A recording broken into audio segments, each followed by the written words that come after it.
Está por comenzar el Club de los Libros, un programa radial enfocado a libros, lectura e historias, donde vamos a compartir experiencias lectoras. Quédate que en un momento comenzamos desde Radio Utopics. Compas en sintonía. Hola, ¿qué tal? Bonita tarde a todas y todos. Muchísimas gracias por sintonizarnos. Estamos de vuelta en el programa radiofónico El Club de los Libros, transmitido por radiotopics.com y también por el Facebook Live de Radio Topics. Y me encuentro muy emocionada de estar por acá en las cabinas, totalmente en vivo desde la Utopía Ixtapalcali Cultural en la Alcaldía Iztapalapa, porque pues por mi parte hice una gran pausa de no visitar las cabinas y de necesitar este espíritu creativo y esta escucha y este conocimiento de historias y de trayectorias lectoras. Y me encuentro además emocionada por el gran invitado con una amplia experiencia y una amplia sabiduría que ya vamos a conocer y a descifrar. Y sin más lo voy a presentar. Es el gran escritor y doctor Andrés Gutiérrez Villavicencio. Muchísimas gracias por estar acá, Andrés. Ay, muchísimas gracias a ti por ese recibimiento tan cálido, Merlina. Es un gusto estar aquí contigo. Pues me gustaría compartirles una breve semblanza de quién es Andrés y posteriormente pasaremos a esta conversación. Los invitamos también a poder emitir algunas preguntas si tienen dudas, comentarios, echarnos porras por el Facebook o por las redes sociales de Radio Topics. Andrés Gutiérrez Villavicencio nació en la Ciudad de México en 1982. Le gusta la literatura desde niño, escribe cuento, poesía y teatro desde los 12 años. Estudia la carrera de Letras Hispánicas en la UNAM y se titula con su tesis llamada El tiempo de la física moderna en la obra de Jorge Luis Borges, con mención honorífica. Posteriormente, estudia la maestría en Letras Latinoamericanas y se titula con la tesis El tiempo en Farabeuf y además obtiene mención honorífica. En el 2013 también en la Universidad Nacional Autónoma de México publica El tiempo en Farafeu y estudia el doctorado en Letras Latinoamericanas en la UNAM con su tesis El espacio en hipogeo secreto, donde además obtiene mención honorífica. En tres menciones honoríficas en licenciatura, maestría y doctorado. En 2013 publica su primera novela de zombies, la primera además en México, Los que deambulan sin sentido. Y con la editorial Fernández Editores publica el relato juvenil Cuando la tecnología se evapora. En 2022 tiene la publicación del libro de cuentos Venganzas, de dioses a hombres, de hombres a dioses, con la editorial Sinestesia. Y en 2023 emprende la editorial virtual Edén. En el mismo año edita y traduce Los demonios del alma, cuentos de terror de Edgar Allan Poe. Y Adiós en la Tierra es su más reciente novela, su más reciente publicación, estrenada en el Universum Museo de Ciencias en mayo 2024. Es una novela futurista, primera parte de la saga de ciencia ficción titulada El colapso de las estrellas. Andrés, qué barbaridad, qué manera de, además de todo el estudio, toda la formación, de seguir esta pasión de escribir, de publicar, de acercarte a las editoriales, de fundar tu editorial. Me gustaría a mí comenzar a preguntarte sobre esto que mencionas en la semblanza. Desde los 12 años ya escribías cuento, poesía y teatro. Me gustaría que pudiéramos recordar esos momentos y cómo es que tú dices, ay, quiero escribir. O sea, ¿en qué momento decides darte ese tiempo para sentarte a escribir? Bueno, creo que todos tenemos de músico, poeta y loco un poco, ¿no? Y de niños creo que somos muy aventurados y hacemos un montón de cosas. Dibujamos, pintamos, bailamos, escribimos, contamos historias. Y yo me recuerdo así, ¿no? Me recuerdo como muy juguetón, como que me gustaba inventar juegos y me gustaba jugar conmigo mismo, ¿no? Entonces, al inventar esos juegos también me inventaba historias, ¿no? Y desde niño me gustaba inventar anécdotas, aventuras, y me gustaba, por ejemplo, hacer cambios a las historias que yo veía en la tele. Entonces yo veía lo que estaba pasando y me imaginaba otra historia a partir de ahí, o cómo podía acabar esa historia mientras la veía. Entonces, como que me daba ideas de cómo hacer otra historia, una ramificación, un final alterno, o a partir de esa idea crear otra historia. Entonces hacía como cómics, hacía como cuentitos y cosas por el estilo. Y siempre me gustó leer, siempre también, ¿no? O al menos desde que tengo memoria, recuerdo que leía pues, cosas como El Principito, y de diversos temas, no solo literatura, más bien los libros que estuvieran en la biblioteca de la casa de mis papás. Lo que buscaba era que tuvieran dibujitos, ¿no? Entonces, pues a veces eran revistas, a veces eran cómics, a veces eran libros de psicología, porque mi papá es psicólogo. Entonces, a veces eran libros que ni siquiera entendía completamente, pero pues yo quería ver los dibujitos y eso me entretenía. Entonces, yo creo que de ahí data esas ganas como de estar contando historias. Y que además tenías en la casa de tus papás libros y que estaban a la mano. Sí. Podías sacar, leerlos, regresarlos. ¿En la escuela también tuviste alguna experiencia acerca con la lectura o escritura por parte de los maestros? Sí, de pronto nos dejaban hacer algunas historias, ¿no? De tarea. Y entonces yo me las tomaba muy en serio, siempre me gustó esa parte. Ahorita me estoy acordando una que dejaron en la prepa, en temas selectos de biología, que era microbiología. Y entonces nos dijeron que hiciéramos como una historia, un cómic, ¿no? Y entonces todos hicieron una especie de tríptico, en realidad, ¿no? O sea, poquito, ¿no? Y yo me aventé como 40 páginas de una historia de cómo había un amorío entre un linfocito T y un... ¿no? Entonces eran como dos personajes que funcionaban dentro del sistema inmune y luchaban contra una enfermedad.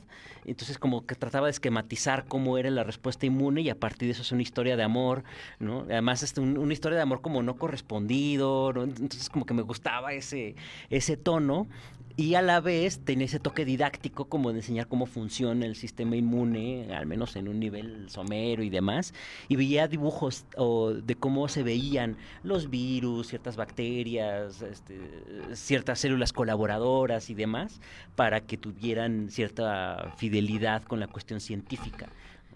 Claro, hubo una investigación y además una complejidad también en construir esas historias y que me parece bien interesante cómo a partir de la imaginación de ver en la televisión construyes una historia en tu mente. ¿Llegaste a compartir esto con alguno de tus compañeros? ¿Que a alguien le sucediera algo similar? No sé, no me acuerdo, la verdad, a lo mejor sí, no lo compartía mucho, me lo quedaba para mí, ¿no? ¿Acaso se lo compartía a mi mamá cuando ella me preguntaba cómo me había ido en la escuela? Después de la salida del kinder, yo le inventaba una historia, no le decía cómo me había ido. Entonces, no recuerdo nunca haberle dicho algo que yo haya vivido en el kinder. Recuerdo haberle contado historias. Entonces yo creo que mi mamá estaba muy preocupada pensando que qué es lo que vivía este niño en la escuela, ¿no? Porque de pronto hablaba de extraterrestres y dinosaurios y elefantes y cosas por el estilo que evidentemente no iban a pasar en el recreo, pero pues a mí se me ocurría esa historia en ese momento y se lo contaba muy emocionado. Entonces mi mamá me decía, bueno, ¿y luego qué más? ¿Y luego? ¿Y luego? Y pues ahí estaba, ¿no? Como que me tiraba de loco, no sé qué será, pero yo le contaba las historias, ¿no? Y si me daban cuerda, pues yo le seguía. Claro, qué bello que además te escuchaba y te propiciaba el y qué pudiera suceder y qué sucede y Sí, qué sí, más. sí, ¿no? sí, sí, sí. Y que además todo este acercamiento, o sea, vaya, esta imaginación y esta creatividad y esta también habilidad en contar historias y entonces estar creando personajes y demás, llegas a la prepa, haces, por ejemplo, tienes esta experiencia que nos acabas de compartir sobre la creación de una historia todavía más completa, más extensa, más compleja, y luego decides estudiar letras hispánicas. Ahí, ¿qué sucede? Que además te vas a letras hispánicas. Sí, bueno, yo quería ser astronauta. ¡Ay, qué maravilla! Entonces, a mí siempre me gustaron las materias de química, de física, de matemáticas. Me gustaba mucho pasar las tardes resolviendo problemas del Baldor, por ejemplo, ¿no? Y entonces me abstraía y me encantaba estar como haciendo eso. Y me imaginaba también historias que tuvieran que ver con eso, ¿no? Un poco como detectivescas, que tuvieran que ver con cosas químicas o matemáticas y demás. Me gustaba.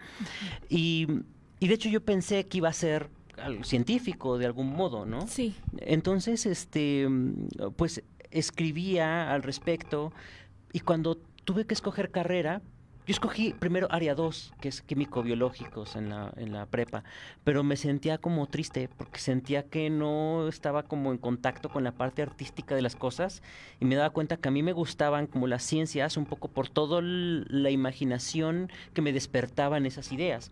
Y pensaba, si me dedico a ser biólogo, por ejemplo, voy a dedicarme a estudiar solo biología y voy a dejar de estudiar o física o algunas otras materias, ¿no? Entonces dije, ¿y si soy escritor? Puedo dedicarme a estudiar lo que yo quiera, ¿no? Porque voy a poder escribir de lo que sea. Claro, y que además, ¿qué iba a implicar escribir? Además, adentrarte realmente en el conocimiento científico o adentrarte al conocimiento de los seres vivos. Vaya, o sea, no, ¿qué es ser escritor? Sí, sí, sí, ser escritor es un poco ser todólogo, ¿no? Porque de pronto para hacer la psicología de los personajes, pues tienes que estudiar cuestiones de psicología, ¿no? Para estudiar cómo hacer ciertas tramas, no sé, de alguna cuestión naval, tienes uno que estudiar y leer diccionarios navales, tienes uno que estudiar también cómo se llaman las distintas suertes que hacen los aviones, por ejemplo, para una batalla aérea o de cualquier profesión que sean los personajes. Si vas a poner a hablar a un médico con un químico, tienes que estudiar como la jerga de cada uno de ellos, crearles una personalidad y generar también un entorno que sea congruente con todo eso, ¿no? Entonces creo que se requiere como investigar un poco de todo, ¿no? Porque la literatura habla de la vida misma y la vida abarca todo. O sea, en la vida no estamos separando las disciplinas como decir, esto es ciencias de la comunicación, Sí. no, la vida se nos presenta multifacética. Entonces creo que lo bonito de eso es que la literatura trata de todo, ¿no? Así como la vida misma. Claro, claro. ¿Y en qué momento decides que vas a publicar algo tuyo para compartir y que todo lo demás lo leamos? Cuando terminé la maestría, yo ya había escrito mucho y siempre lo guardaba, ¿no? Y lo tenía como en mi computadora por años, ahí todo sistemáticamente guardado y de pronto lo revisaba. Y yo quería como terminar una novela, porque tenía como cosas inacabadas, pero dije, bueno, me gustaría acabar una novela. Entonces en el 2010 comienzo a escribir una novela. A mí siempre me gustaron las relaciones entre la ciencia y la literatura, entonces quería hacer un texto donde el tiempo fuera como una cosa muy compleja y demás, que tenía que ver con mi investigación en literatura, pero dije, no, capaz que le echo a perder porque nunca he terminado una novela, quiero agarrar práctica, soltar la pluma, ¿no? Entonces decidí hacer una historia sobre algún tema que fuera sencillo, ¿no? Y entonces, platicando con mis amigos, llegué a la conclusión de que podía ser una historia de zombies, ¿no? Y dije, pues total, estos ya están echados a perder, ya no podemos echarlos a perder más, ¿no? Una historia de zombies, seguro va a haber balazos y va a haber como cuestiones de acción ahí. Y no me di cuenta en ese momento, sino hasta que empecé a investigar sobre el tema, porque te gana el academicismo. Entonces empecé a leer muchos libros de zombies, muchas películas de zombies, tomaba apuntes, hacía como para que fuera una investigación que me ayudara a complementar mi historia, ¿no? Y entonces también decía, bueno, y se tiene que ubicar un poquito en el futuro, quiero como pensar cómo sería ese futuro, entonces tengo que pensar un poco la geopolítica, ¿no? Cómo comienza esta enfermedad, y luego decía, no quiero que sea un virus, porque casi todas las historias, el 99 punto y algo por ciento de las historias siempre comienzan con un virus, ¿no? Y hasta antes del 2010, casi todas eran un virus, ¿no? Entonces le pedí a mi prima que estudiaba medicina que me ayudara a construir un perfil médico de los zombies, y entonces me dijo, pues puedes usar un prión, ¿no? Un prión es como una proteína que funge como una especie de virus y que puede entrar en estado latente, potencial, y ataca el sistema nervioso central. Y hay algunas enfermedades como el curu, ¿no? Que es la que le da después a las vacas locas, ¿no? Es la encefalopatía espongiforme bovina, ¿no? Y en los seres humanos les da el síndrome de Creutzfeldt-Jakob. Entonces me di cuenta de que esa enfermedad se parecía, era lo más cercano que me encontré al comportamiento de un zombie. Ya que se pueda mover como un redivivo, eso ya es mera ficción, pero decía, bueno, lo más cerca que pude llegar es por ahí, pues me parece que ahí está la justificación médica, ¿no? Entonces comencé a escribir esta novela de zombies y a partir de ahí, pues ya comencé a desarrollar ese mundo. ¿Cuánto tiempo te llevaste en el proceso de escritura de esta novela? Un año.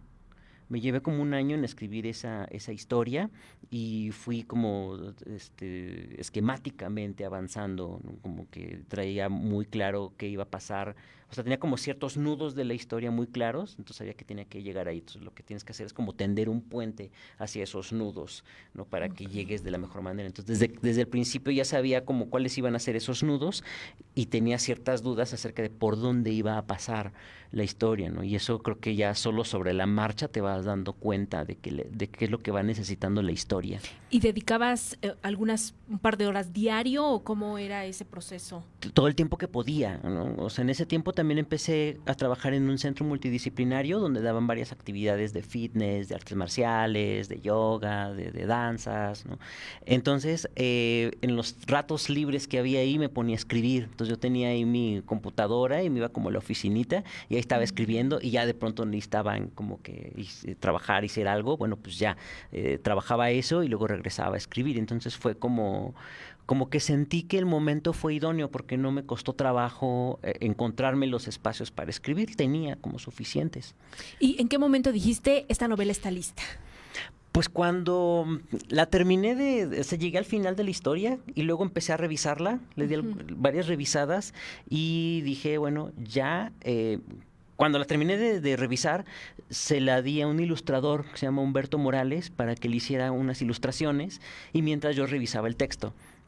Cuando él terminó las ilustraciones fue el momento de decir ya se publica, ¿no? Ya paré de hacer más correcciones porque dije ya no puedes seguir corrigiendo ad infinitum porque si no nunca ves la luz, ¿no? Entonces dice Borges, ¿no? El texto está acabado cuando decides publicarlo y ya, ahí lo dejas y ya no es tuyo, ¿no? Porque si no eternamente continúas. Y que además es de la primera novela de zombies publicada en México. Sí, eso yo no sabía, hasta que me empezaron a decir algunos entrevistadores que habían rastreado a ver si había como más novelas de zombies en México y no habían encontrado.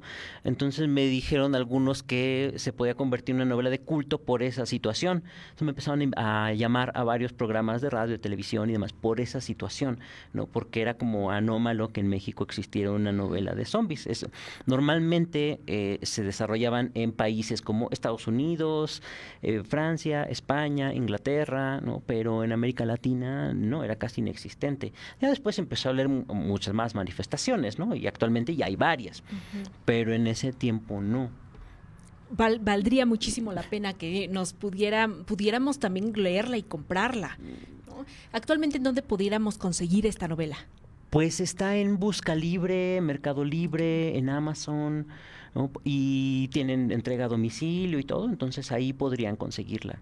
Perfecto. Y también está la versión digital, que está por KDP, Amazon KDP, ya está la versión digital y tiene muchas ilustraciones extras, esa edición. Y además acaba de salir hace unos días la edición en inglés, digital. Entonces ahí también pueden conseguirla. Y luego, posteriormente, te vas hacia la traducción de publicaciones o de una publicación de Edgar Allan Poe. Sí. ¿Cómo fue además tu acercamiento y decides... pues justo hacer esta traducción? Pues es una cuestión que tuvo que ver más con que me dijeron en la editorial en que empecé a trabajar, como qué autor querría yo trabajar algún proyecto literario, pero que ya estuviera libre de derechos. Entonces dije, pues Edgar Allan Poe, ¿no? Ese ya murió hace mucho tiempo, así que ya podríamos editarlo, ¿no? Y cuando estaba pensando, bueno, ¿y qué traducción usamos? Dije, pues que todas las ediciones que se precien de ser buenas usan la de Cortázar. Dije, entonces, ¿cuál va a ser el rasgo distintivo de esta edición? Dije, pues, si la traduzco yo, ¿no? No porque yo sea mejor que Cortázar, pero yo podía ir cotejando mi traducción con todas esas otras traducciones. Entonces me hice de muchas traducciones y la fui compulsando con cada una de ellas para que quedara lo más fina posible. Y me tardé como medio año en traducir todos esos textos, ¿no? Escogí puros textos que se desarrollaran dentro de una casa o que una casa tuviera un papel primordial en la trama para que generara una sensación como claustrofóbica en el lector, ¿no? Entonces todos son cuentos de terror que se desarrollan dentro de una casa casa, entonces, porque además quería hacer una experiencia virtual con eso. Entonces empezaron a desarrollar objetos 3D de esa casa basada en las descripciones de Poe. Hice como mapas como arquitectónicos de eso, y entonces empezaron a crear esos objetos, y mi idea era que el lector fuera como caminando dentro de esa casa mientras escuchaba los cuentos, o la casa lo llevara por los lugares que se narraban dentro de la historia.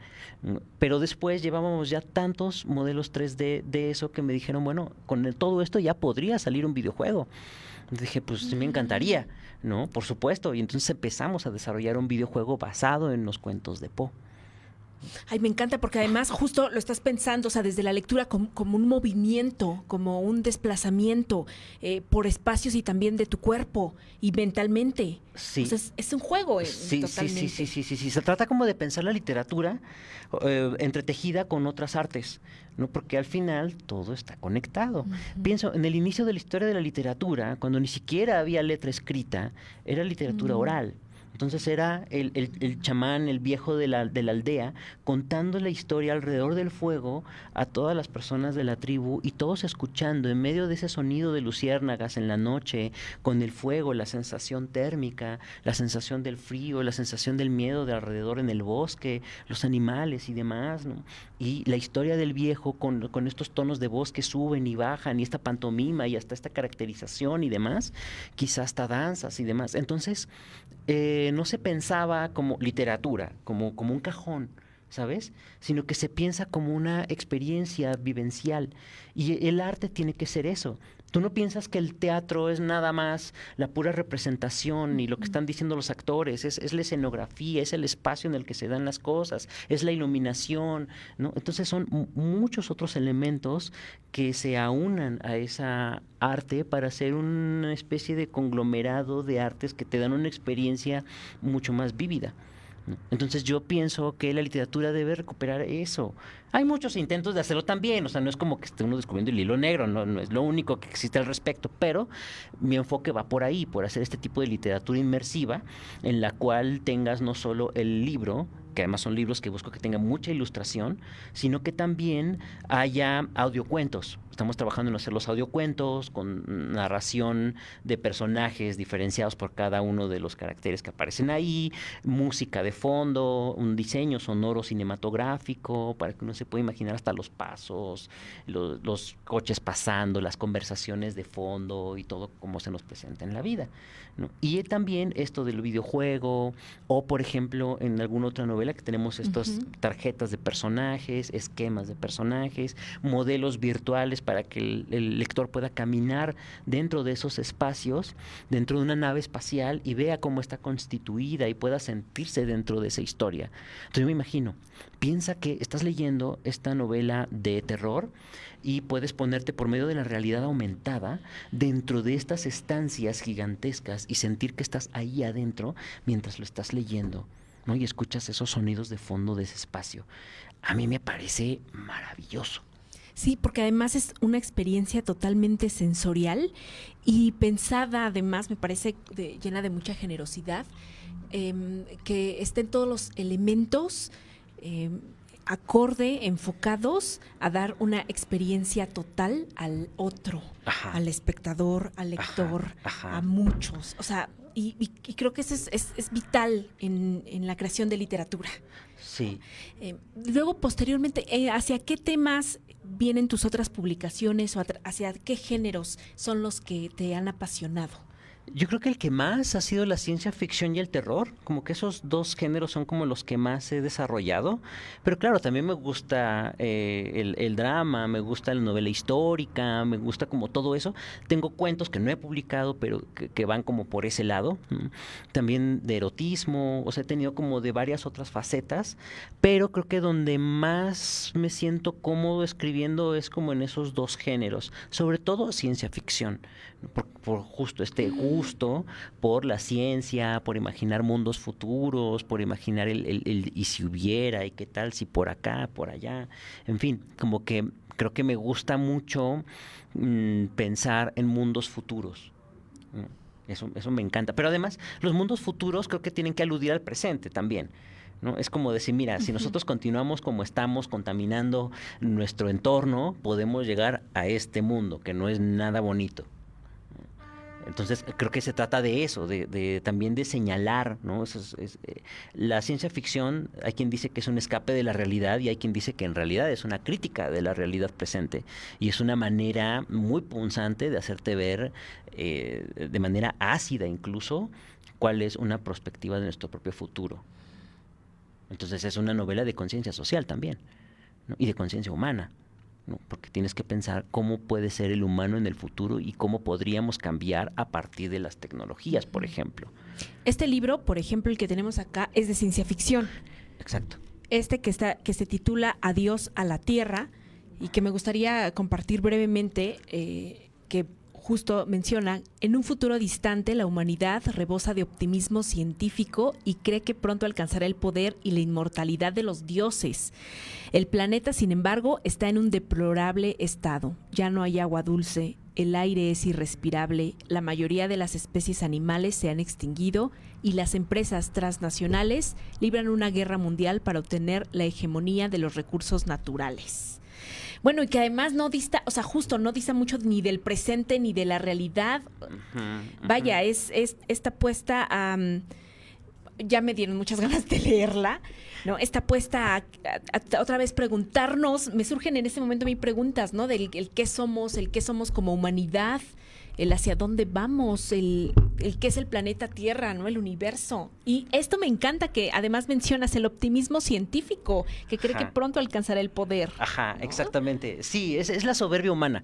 Es esta idea de que está presente en Frankenstein, ¿no? La idea del ser humano creyéndose Dios y que puede crear vida y que puede jugarle a ser Dios y la creación se le revela al creador, ¿no? Es eso, a final de cuentas. Y en esta novela además viene incluida, como mencionabas, unas tarjetas que dan lugar a personajes y a sus características. ¿Por qué esta idea de crear este combo? Pero siempre he soñado con tener la cara de los personajes y los nombres, porque a mí me cuesta mucho relacionar nombres y caras.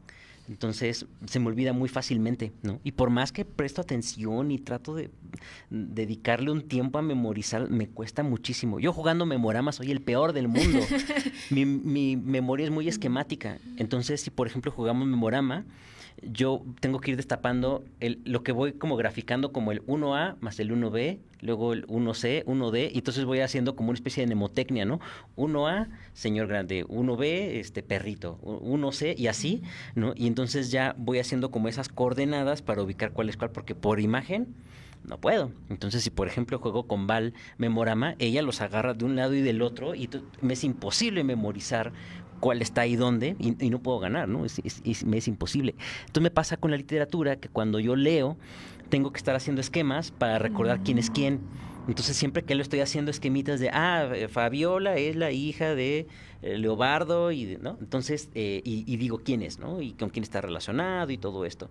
Entonces a mí siempre me hubiera gustado tener ese tipo de apoyos, pero que nos lo dieran ya para personas como yo, que les cuesta trabajo, pues tengamos una pequeña ayuda. Entonces aquí lo que hicimos fue dar 32 tarjetas de personajes, de los que más aparecen en esta novela, ¿no?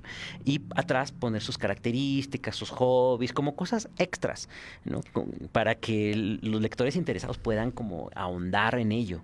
Y, por ejemplo, como escritor, las características de cada personaje que a ti te funcionan o son necesarias para la escritura de la novela, ¿son características físicas, son cosas como hobbies, son como historias pasadas, historia de vida, o qué retomas? Sí, todo. O sea, cuando construyes un personaje, tienes que saber cómo es ese personaje, como si fuera tu mejor amigo, como si fueras tú. Tienes que conocerlo tan bien, ¿no? Que dice esta Josefina Vicens, tienes que crear tan bien a tu personaje que parezca que en cualquier momento va a escupir al suelo, aunque nunca lo haga en el texto, ¿no? O bien, otro escritor dice, debes saber cómo le gusta el café a tu personaje aunque nunca lo vaya a tomar en toda la obra. Entonces tienes que crear no solo lo que esté plasmado ahí en la obra, sino que tú puedas saber cosas del personaje que no se revelan en ningún momento, pero que son inherentes a ese personaje, que no podrían ser de otro modo. Entonces hay que dedicarle un tiempo considerable a ir creando esos personajes, para delimitarlos, para hacerlos verosímiles, para hacerlos palpables. Claro, y de alguna manera aquí nos das pistas o nos das Claro. Características de los personajes contenidos acá. Exacto, sí, y son personajes que también aludan a la trama, que sean necesarios para ese mundo, ¿no? O sea, es como ya construí este mundo que es futurista y que tiene todas estas características y necesito que haya personajes que se muevan dentro de esa trama, tanto para que se vaya conociendo el entorno en el que se desarrollan, como para que se vaya viendo cómo este mundo va moldeando a sus personajes, cómo nuestro mundo moldea al tipo de personas que vivimos en este tiempo y en este espacio. Me encanta esta dinámica y esta guía para poder leer y adentrarnos a la novela. 32 personajes para escribir esta primera parte que va a comprender la trilogía del colapso de las estrellas. Es una pentalogía. Ah. Entonces van a ser 5. Y en cada una de las entregas queremos meter 32 tarjetas de personajes, ¿no? Para que en total sean como... Estos mismos. No más, otros. Otros más. Son otros más, porque son un montón de personajes, ¿no? Entonces... pues creo que sí es necesario. ¿Y cómo es la planeación que haces para poder escribir y visualizar cada novela? Pues, por ejemplo, pienso en los temas principales que va a tener. En este caso, yo quería pensar cómo sería vivir en el fin del universo. Ajá. No en el fin de nuestro mundo, ni en el fin del sistema, no, en el fin del universo, ¿no? Y cómo se sentiría vivir en ese límite de la historia y del todo, ¿no? O sea, creo que es una pregunta filosófica interesante. Sí. Que claro, que no nos planteamos porque lo sentimos tan lejos que ni siquiera parece que nos va a tocar a nosotros. Pero digo, bueno, ¿y qué tal que en 100 años nos tocara? Sí. ¿No? Entonces es como una pregunta que yo no he visto tan palpable en otras historias y que a mí me gustaría explorar, ¿no? Y a partir de eso dije, bueno, eso alude tanto al nihilismo filosófico, bueno, ¿y qué sentido tiene la vida en un momento en el cual ya sabes que todo va a dejar de existir? O qué es lo humano en ese punto límite, o qué es cualquier especie, o qué es la vida misma, o cómo es el inicio y el fin del universo dadas estas circunstancias. Y además también el miedo a la muerte, ¿no? Inherente también a nuestra especie, y cómo se podría vivir y cómo podrían ser estos seres que además tienen ese miedo a la muerte, cómo se mueven, qué investigan, qué conjeturan, cómo se relacionan, cómo nos relacionaríamos nosotros si supiéramos que mañana se va a acabar la Tierra, por ejemplo. ¿Qué harías? Es la gran pregunta, ¿no? Y esta novela que se llama Adiós a la Tierra se llama así porque al final se va a acabar la Tierra, ¿no? Entonces, ¿cómo se sentirá pensar que nuestra Tierra, nuestro planeta, nuestro único hogar va a desaparecer? ¿No? O sea, qué nostalgia, qué sentimientos nos pueden invadir en ese momento en el que sabemos que se va a acabar el lugar donde hemos vivido toda nuestra historia, no solo como personas, sino también como especie, ¿no? Que todo se va a acabar.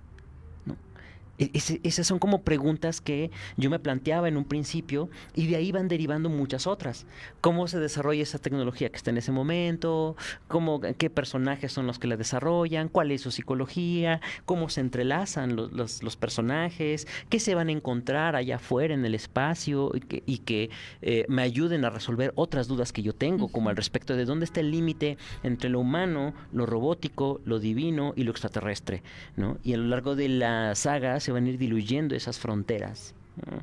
Y entonces quería hacer como una novela o una historia en la cual todo eso se fuera contrastando y se fuera como poniendo en evidencia todas esas dicotomías polémicas acerca de varios temas que tienen que ver con el poder, con la definición de lo que es el género humano mismo, de la definición de lo alienígena, las relaciones entre los seres humanos y lo alienígena, la comunicación o la imposibilidad de comunicación, ya no solo con otros seres, sino hasta con un otro, que hablan otros idiomas o que hablan tu mismo idioma, o incluso la imposibilidad de comunicarte contigo mismo, o la incognoscibilidad del sí mismo, ¿no? O sea, que creo que son todas preguntas que se van derivando de este gran tronco, ¿no? Y entonces yo trataba de darle congruencia a ese gran tronco y de ir derivando todo y que toda la trama vaya gravitando alrededor de esta esfera de preguntas y de temas, ¿no? Y procuro que no se salgan de ese tema. O sea, hay cosas que no son pertinentes para mí preguntarme dentro de este universo, ¿no? Porque si no, empiezas a disparar para todos lados y entonces ya no se sabe ni de qué está tratando tu historia, ¿no? Y creo que tiene que estar como bien acotado, como una investigación, como una tesis. Claro. ¿No? Que quieres demostrar algo en tu tesis, bueno, pues en tu saga hay como ciertos temas sobre los que va a estar siempre peloteando para acá y para allá y de ahí no se va a salir, ¿no? Ese es mi propósito. Y dentro de ese universo, ¿cómo encuentras las respuestas a las preguntas que van surgiendo? Pues eso es bien interesante porque hay respuestas que según yo tengo, que son respuestas parciales, como cuando tienes una hipótesis, Sí. y a la hora de ir escribiendo van cambiando, ¿no? O sea, voy cambiando mi propio parecer. ¿Por qué? Porque hay a lo mejor un personaje que piensa en que lo que nos hace humanos tiene que ver también con los órganos que ya tenemos desde nacimiento. Y hay otro que dice que no, lo que importa es la conciencia. Y a la hora de confrontar sus posturas a lo largo de la saga, yo mismo voy confrontando esas ideas y voy llegando a otras conclusiones que me hacen pensar, bueno, ¿y qué tal si lo que nosotros conocemos como cuerpo podría ser también órganos que están fuera de nuestro cuerpo, ¿no? Entonces pensar que a lo mejor nuestro propio planeta es un órgano de nuestro propio cuerpo, ¿no? Y empezar a pensar como de esas maneras, ¿no? Como una especie como de ubicuidad del ser, y que todos somos como lo mismo y somos una especie como de avatar de la creación en la cual todos formamos parte de lo mismo, y así como en el Big Bang todos estuvimos en el mismo punto, en el mismo espacio, comprimidos y apretaditos, ¿no? Entonces todos tenemos esa misma esencia en última instancia, ¿no? Entonces yo quería hablar y hablar alrededor de todos esos temas, ¿no? Ay, me parece bien interesante cómo vas elaborando este esquema de preguntas, de respuestas, de diálogo entre personajes, entre la misma historia, dándole sentido a la misma historia, a ese mismo universo que planteas. Me parece complejísimo y te quiero preguntar, cuando estás en este proceso de escritura, por ejemplo, físicamente, ¿en dónde estás? O sea, ¿en qué momento vas haciéndote más preguntas, haciéndote más respuestas, creando, hilando o haciendo dialogar a los personajes? Creo que a veces se escribe cuando no estás escribiendo. Es decir, vas manejando en la carretera y tienes 4 horas de camino, 10 horas de camino, y entonces en vez de venir escuchando música, platicando, a lo mejor voy como dialogando conmigo mismo y construyendo esa historia y planteándome esos problemas, y entonces yo vengo en mi mundo, ¿no? Yo vengo como pensando en la novela. Entonces vas como escribiendo mientras estás haciendo otras cosas, o de pronto tengo alguna duda acerca de cómo resolver cierta cuestión de la trama, y mientras me estoy bañando a lo mejor de pronto encuentro la respuesta. Y entonces la pienso, mientras estoy bañando estoy como pensando en esa respuesta y sí, me estoy bañando y todo, pero ya estoy como en otro lugar, ¿no? Sí. Entonces creo que la escritura debe darse con tiempo porque tú mismo tienes que ir digiriendo las ideas y vas llegando a esas conclusiones a través de tus propias experiencias, pero también a partir de películas que ves, de libros que va uno leyendo, cosas que van comentándose con otras personas, esta entrevista misma, ¿no? En la cual al hablar uno se entiende a sí mismo y empiezas a aclararte dudas que tú mismo tenías y que a lo mejor ideas que te planteé ahorita no las tenía hace 5 minutos, sino que el conocimiento se va construyendo sobre la marcha, ¿no? Y por eso es importante el diálogo también. Entonces creo que en todo momento estás escribiendo. Entonces creo que quien es artista ve el mundo o la vida de manera artística y todo el tiempo está haciendo arte, porque la vida misma es arte. Totalmente de acuerdo, me encanta, Andrés. ¿Hay algún ritual que realices para sentarte a escribir? Sí, un pentágono en el piso y unas velas. No, mira, pues varios. Como que trato de entrar en concentración, por ejemplo, cuando voy a escribir, es como el momento en el que no quiero que esté pasando nada más a mi alrededor. Entonces casi siempre es en silencio, casi siempre es tranquilo, casi siempre llevo un periodo en el que voy como aquietando mi espíritu para relajarme y que lo que escriba vaya lento, vaya suavecito, vaya bien. Me voy metiendo en la trama, voy revisando mis esquemas, ¿no? A veces necesito ver un capítulo de una serie o un pedacito de una película porque necesito ver cómo se desarrolla cierto tipo de escena, ¿no? Entonces ya la veo y yo me imagino algo a partir de eso, o me ayudo a partir de descripciones que me encontré en otros escritores acerca de ese escenario que voy a describir. Entonces lo leo, entonces voy como entrando en el mood, digamos, ¿no? Y ya después de eso ya empiezo a escribir. Casi siempre escribo directo en computadora, una fea letra, y casi siempre lo hago en casa. Pero en los últimos años he aprendido a hacerlo en otros lados. Hasta en ferias de libros he podido ya escribir, ¿no? Antes no podía. O sea, necesitaba un nivel de concentración que decía, no, hace un ruidito y ya me desconcentro, ¿no? No, ahora sí ya, puedo como que entrar en ese mood tranquilo y medio zen en varias otras circunstancias. Pero eso sí, necesito que sea un buen rato. Si nada más tengo 1 hora para escribir, no, como que digo, no me va a ser suficiente, ¿no? ¿Cuánto tiempo te dedicas a escribir? Pues depende, pero casi siempre si sé que voy a tener unas 4 horas libres, me siento tranquilo porque no tengo la prisa de, ay, es que ya me tengo que ir a no sé dónde o al rato tengo tal compromiso. Entonces es como, no sé, el sábado y domingo a lo mejor que no tengo algún compromiso, ese sábado, ese domingo a lo mejor todo el día lo voy a dedicar a escribir, ¿no? Entonces tengo toda la calma del mundo y ya no estoy uno con las prisas, porque con las prisas no salen bien las cosas. Nada sale bien con las prisas. Claro, esa dedicación de darle espacio y tiempo a hacer las cosas. Exacto, sí. Es más probable que resulte favorable. Sí, un texto es como una masa que tienes que amasar lentamente, si no se te echa a perder. ¿Y hay algún trabajo en referente, por ejemplo, a tu estado de ánimo cuando dedicas el tiempo a hacer, a escribir, a leer, que quizá tengas que marcar algún límite o alguna dinámica para llegar quizá a alguna emoción? Uh-huh. Sí, por ejemplo, casi siempre tiende como hacia la tristeza, ¿no?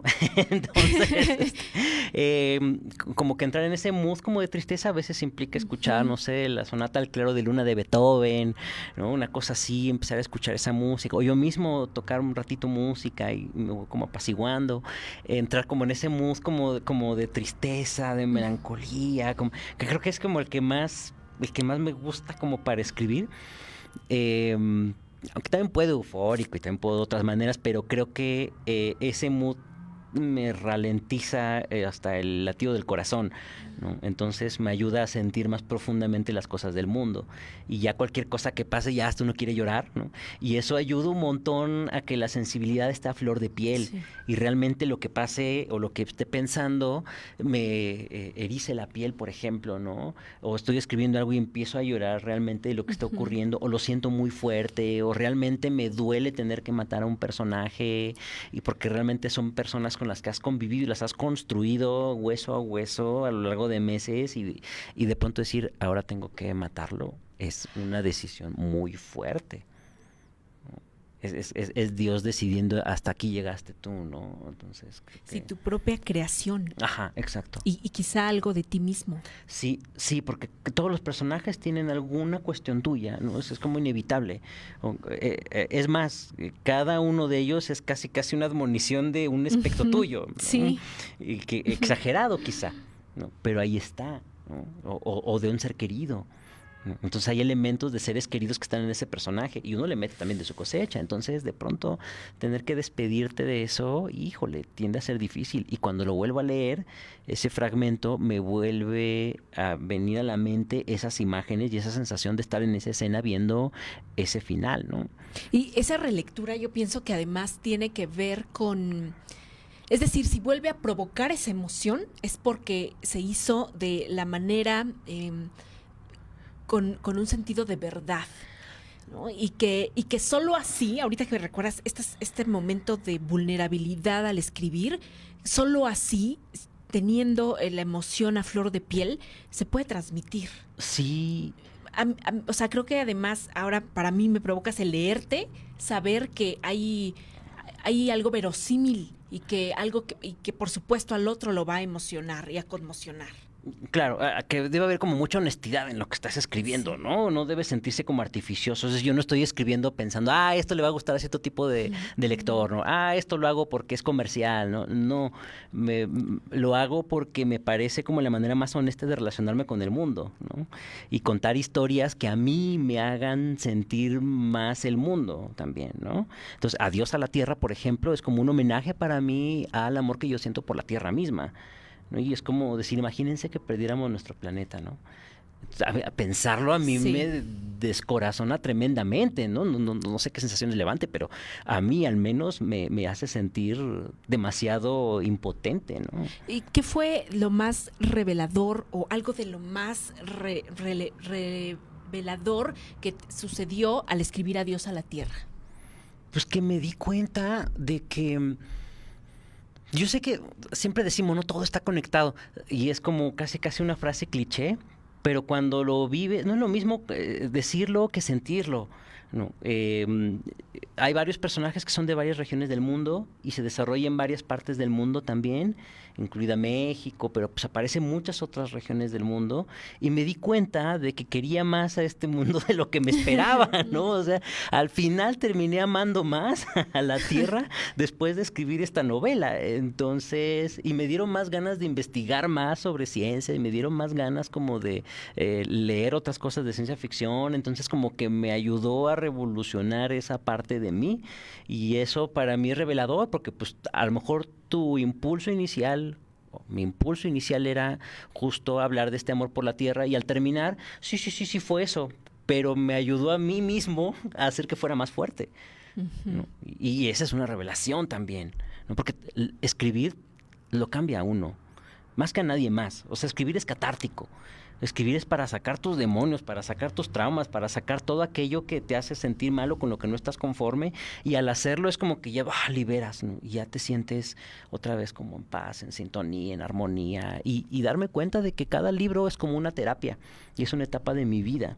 Entonces, por ejemplo, a Los que deambulan sin sentido, la novela de zombies, fue mi primera novela y surgió a raíz de una decepción, de un desencanto, una depresión por el ser humano, ¿no? Y por todo lo podrido y lo feo. Entonces todos los personajes son verdaderamente detestables, ¿no? Bueno, una parte de ellos, ¿no? Y se va mucho hacia lo negativo, ¿no? Hacia todo lo que yo no quería de este mundo. Por eso no hay ningún personaje que digas, ¡ay, qué entrañable y qué maravilloso!, ¿no? Hay rasgos pequeños de los personajes que pueden serlo. No aparece ni una sola descripción de la naturaleza en toda la novela. Como no hay ni un solo animal vivo en toda la novela, ¿no? O sea, como diciendo, imagina tu mundo así, ¿no? Y Adiós a la Tierra surge también en un momento de una muy fuerte depresión, y sin embargo el tono es muy diferente, ¿no? Y los personajes también son muy diferentes. Entonces me doy cuenta de cómo estos dos extremos de mi obra, esta que nace de este tipo de depresión y esta otra que también lo nace, son etapas de mi vida. Y la manera en que veo la vida actualmente es muy diferente de como la veía en el 2010.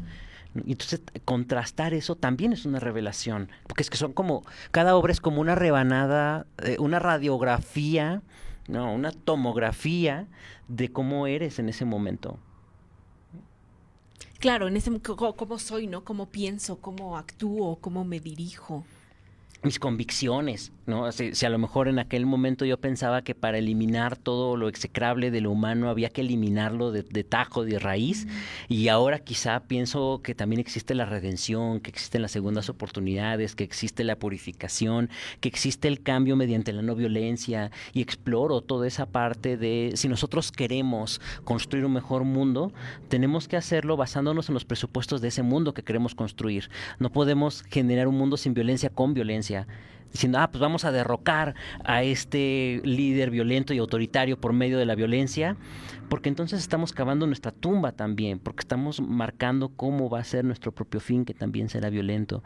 Y si nosotros realmente creemos que puede existir la paz, tenemos que demostrar cómo se puede lograr un cambio a partir de movimientos pacíficos. Y entonces empecé a investigar alrededor de movimientos pacíficos que han cambiado al mundo, ¿no? Y entonces eso me va cambiando también mi modo de pensar, y me voy dando cuenta de cómo sí, es más difícil, ¿no? Pero vale más la pena. Y entonces pienso, se puede cambiar al mundo de maneras más sutiles, ¿no? Entonces no se trata de la confrontación, sino de la redirección, Y entonces es como un poco como el tai chi, como el tao, como el budismo, y aprender a cambiar desde el amor y no desde el odio, del regaño, ¿no? Sino tratar de lograrlo mediante la armonía y la comprensión del otro, ¿no? Y partir desde ahí, ¿no? Y pensar cuando alguien está enojado es porque es un ser que está sufriendo.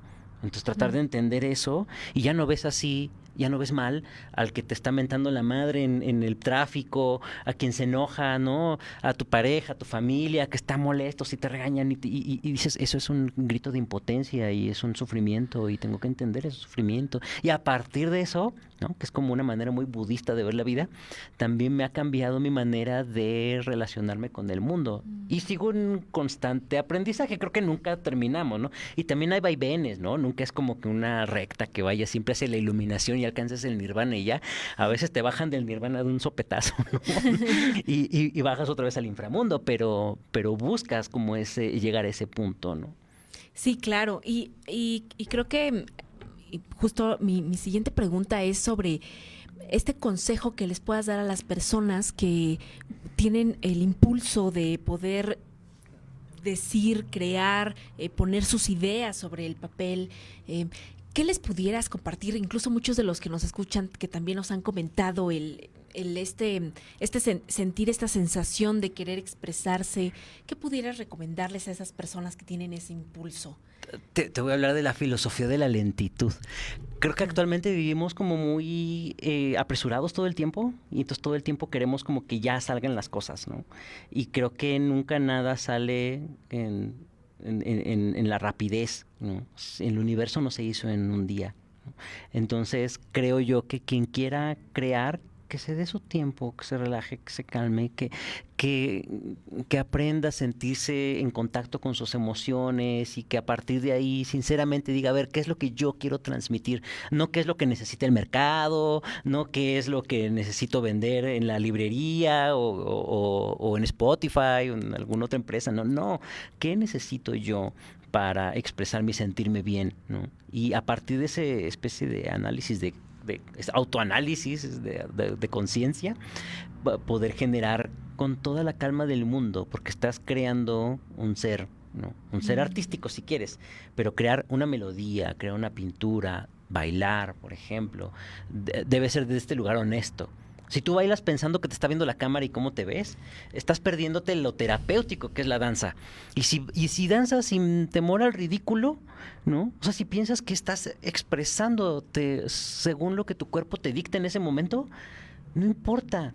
Te estás expresando, y eso es lo más importante, ¿no? Que no te critiques, que no te juzgues, que no digas, no, es que hay miles de escritores mejores que yo, hay miles de pintores mejores que yo. Pues no lo sé, pero ninguno de ellos me va a hacer la terapia por mí. Yo soy quien va a hacer mi terapia, ¿no? Ya habrá mil historias. A lo mejor cuento la misma historia que todos, pero desde mi punto de vista. Y eso para mí ya es valioso. Entonces, que no existe ese juzgarse, sino que existe una expresión sincera de su ser. Eso. Ay, qué impactante maravilla. Muchísimas gracias, Andrés, por compartirnos esto. A mí también me hace mucho sentido y me da también mucha fortaleza para seguir haciendo y creando y apostando por el arte y por el conocimiento de mí misma. Y creo que eso es maravilloso, el también estar, existir y vivir con esta conciencia de sí mismos, con esta conciencia del otro, con esta conciencia de hacer y de ser. Andrés, se nos ha ido rapidísimo el tiempo, ya es momento de terminar ahora el programa y me gustaría que nos compartieras si tienes redes sociales también en donde podemos seguirte tus pasos, seguir tus letras, en donde podemos adquirir tus libros, porque además también tienes tu editorial. Sí, y comencé la editorial precisamente para que no me pusieran topes en las otras editoriales, ¿no? Porque dicen, no, pues que esos proyectos son inconseguibles, ¿no? Son imposibles, ¿no? No vas a hacer un videojuego y audiocuentos y todo esto. Entonces dije, bueno, pues voy a hacer la mía, donde yo haré lo que pueda con lo que tenga, ¿no? Pueden buscarme por Facebook, por Instagram, por TikTok, por X, por Threads, como Andrés Gutiérrez Villavicencio. Pueden entrar a la página web que se llama virtualidem.com.mx y ahí también están los modelos 3D, las tarjetas de personajes y todo el rollo. En varias plataformas de música pueden encontrar los audiocuentos que ya llevamos de Venganza, llevamos 7 y vamos a seguir publicando los demás. Y luego nos vamos con los de Poi, luego con los de los que deambulan y luego con mi idea es como pasar todos a eso. Y todo eso lo pueden buscar en la que les guste, ¿no? En la plataforma de música que les guste, está en varias, así que ahí lo pueden buscar en Spotify, Deezer, Apple Music, de todas esas están. Lo buscan como Venganza, así con mi nombre y les va a aparecer, por ejemplo. También tengo un podcast que se llama Polímatas, donde platico con expertos en ciencia, filosofía, música, lo que sea. Y ese lo pueden buscar también en cualquiera de esas plataformas. Y bueno, pues creo que ahí pueden buscarme. Y que además también ves temas sobre la escritura, sobre la lectura, sobre la historia en sí misma, ¿no? De la lectoescritura y bueno, podemos ahondar muchísimos más temas. Están las puertas abiertas de acá de Radio Topics para poder seguir platicando sobre tu literatura, sobre la industria editorial, sobre la vida y sobre la lectoescritura. Muchísimas gracias por acompañarnos, muchísimas gracias por sintonizarnos desde el Facebook, desde radiotopics.com.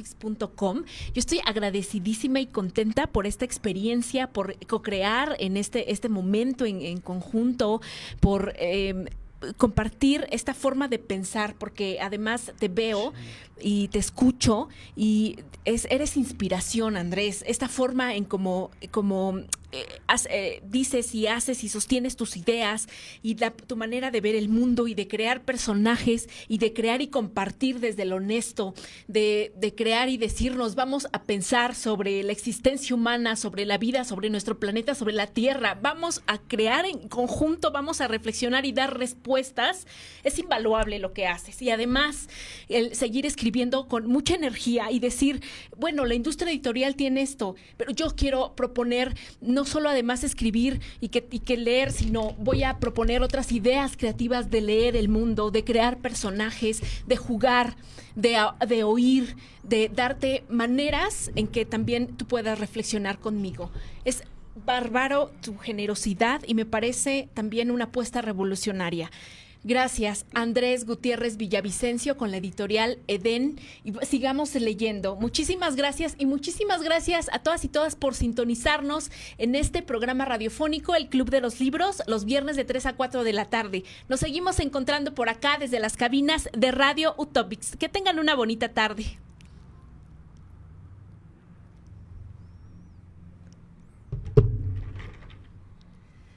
Después Listísimo. De lo que dijiste no se podía añadir absolutamente nada. Ahora vámonos aquí a la sala de espera porque viene otro programa. Y... Muchísimas gracias. ¿Este es tu celular? Ah, sí. ¿El de acá? Sí. Ay, muchas gracias.